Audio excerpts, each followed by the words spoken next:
नमस्कार किसान साथियों। स्वदेश कृषि के यूट्यूब चैनल में आप सभी का हार्दिक स्वागत है। साथियों, लहसुन भारतवर्ष में बोई जाने वाली एक प्रमुख फसल का स्थान हासिल करती जा रही है।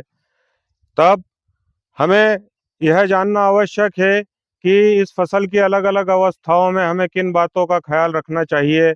चूँकि अब किसानों के पास लगभग 80, 90, 100 दिन उम्र तक की लहसुन फसल हो चुकी है।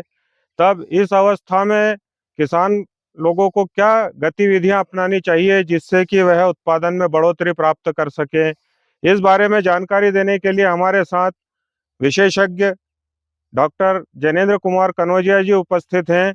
आइए हम उनसे जानते हैं कि क्या गतिविधि अपनाई जाएंगी। जी बिल्कुल सभी किसान भाइयों को मेरा नमस्कार। साथियों, जो भी हमारे लहसुन उत्पादक किसान भाई हैं, जबकि हमें जानते हैं कि आर्थिक दृष्टिकोण से ये फसल हम सबके लिए कितनी महत्वपूर्ण है। काफ़ी महंगे बीज होते हैं, उर्वरकों की मात्रा की भी इसको अधिक आवश्यकता होती है और बाजार में चूंकि अच्छी कीमत मिलती है, इसलिए भी अ, हमें फसल की हर अवस्था पर कुछ विशेष बातों का ध्यान रखना आवश्यक होता है। अभी जबकि फसल हमारे पूरे मध्य प्रदेश में, हम गुजरात की बात करें या राजस्थान की बात करें, उत्तर प्रदेश की बात करें, जो हमारे देश के मुख्य लहसुन उत्पादक राज्य हैं, वहां पर ये फसल अभी 60 से 90 दिनों की अवस्था पर है। और ये जो फसल की अवस्था होती है, ये कंद विकास होना यहाँ से प्रारंभ होता है। और ऐसे अवस्था में दो तीन बड़ी महत्वपूर्ण बातें हैं जिनको हमारे किसान भाइयों को ध्यान रखना है।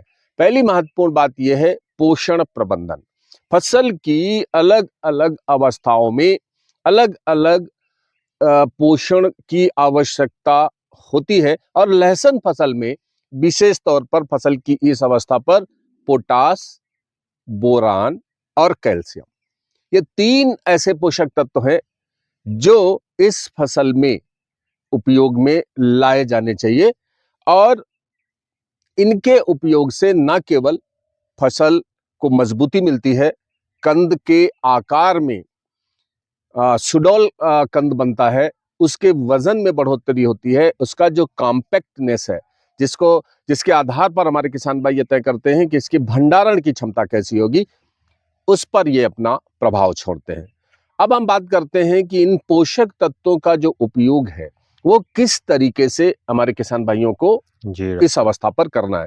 तो जहां तक पोटास की बात है, पोटास के उपयोग के लिए, क्योंकि बुआई के समय हमारे किसान भाइयों ने जो अनुशंसित मात्रा है पोटास की, उसका उपयोग किया है, लेकिन विशेष तौर से फसल की इस अवस्था पर, जबकि कंद का विकास प्रारंभ हो चुका है, फसल हमारी 60 से 90 दिनों की अवस्था पर है, पोटास की आपूर्ति के लिए हमारे किसान भाई बाजार में उपलब्ध जो जल विलेय उर्वरक है NPK 0050, इस जल विलेय उर्वरक की 1 किलोग्राम मात्रा प्रति एकड़ के मान से छिड़काव करना है।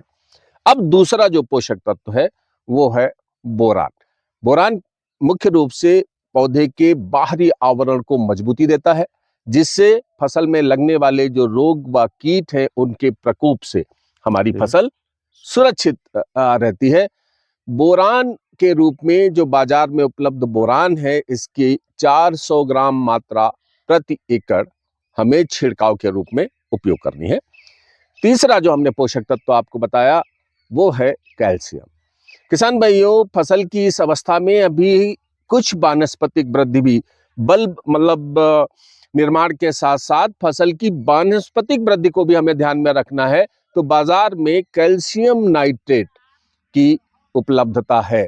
कैल्शियम नाइट्रेट की 20 किलोग्राम मात्रा प्रति एकड़ फसल की इस अवस्था में देने से हमारी इस फसल को कैल्शियम की भी आपूर्ति होती है और वानस्पतिक वृद्धि के लिए जो आवश्यक नाइट्रोजन है उसकी भी पूर्ति कैल्शियम नाइट्रेट से होती है। इसका उपयोग हमें बुरकाव के रूप में करना है। तो छिड़काव में NPK 0050 1 किलोग्राम मात्रा, बोरान 400 ग्राम मात्रा प्रति एकड़ पानी में घोल बनाकर छिड़काव करना है और कैल्शियम नाइट्रेट का उपयोग हमें 20 किलोग्राम प्रति एकड़ के हिसाब से खेत में बराबर बुरकाव करना है। ये तीन महत्वपूर्ण पोषक तत्व फसल की इस अवस्था पर जरूरी हो जाते हैं। दूसरी जो महत्वपूर्ण बात है किसान भाइयों, जब कंद का विकास हो रहा हो, खेत में पर्याप्त नमी का, उचित नमी का होना जरूरी है।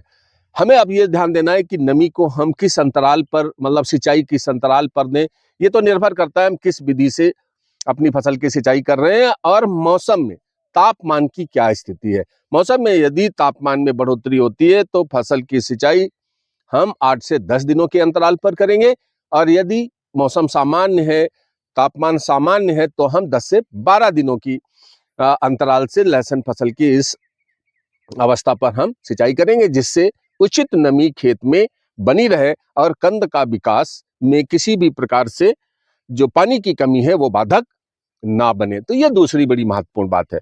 तीसरा जो बिंदु है वो है इसमें लगने वाले जो रोग और कीट हैं उनकी सतत निगरानी हमारे किसान भाइयों को करना है।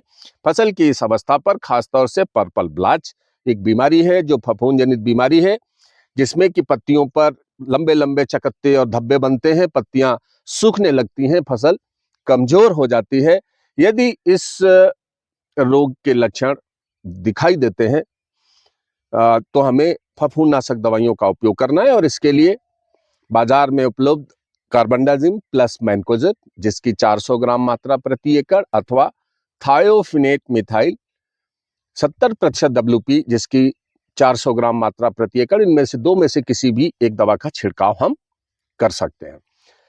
फसल की इस अवस्था में रस चूसक कीटों के प्रकोप की पूरी संभावना रहती है। जैसे ही तापमान में बढ़ोतरी होती है, मौसम में यदि कहीं हल्की सी बदली दिखाई देती है, या यूं कहें कि मौसम में यदि नमी ज्यादा हो गई या आर्द्रता, ह्यूमिडिटी हम जिसे कहते हैं, अगर उसकी अधिकता होती है तो रस चूसक कीटों के प्रकोप की संभावना बढ़ जाती है। तो किसान भाई अपने खेत में नियमित रूप से रस चूसक कीटों के प्रकोप की निगरानी करते रहें। थ्रिप्स, एफिड जैसे जो हानिकारक कीट हैं, यदि वो दिखाई देते हैं तो इसके लिए जो अनुशंसित कीटनाशक दवाइयां हैं, जिनमें खासतौर से फिप्रोनिल 40% प्लस इमेडाक्लोरोप्रिड 40% कीटनाशक दवा की 40 ग्राम मात्रा प्रति एकड़ पानी में 150 से 200 लीटर पानी में घोल बनाकर किसान भाइयों को छिड़काव करने की सलाह है।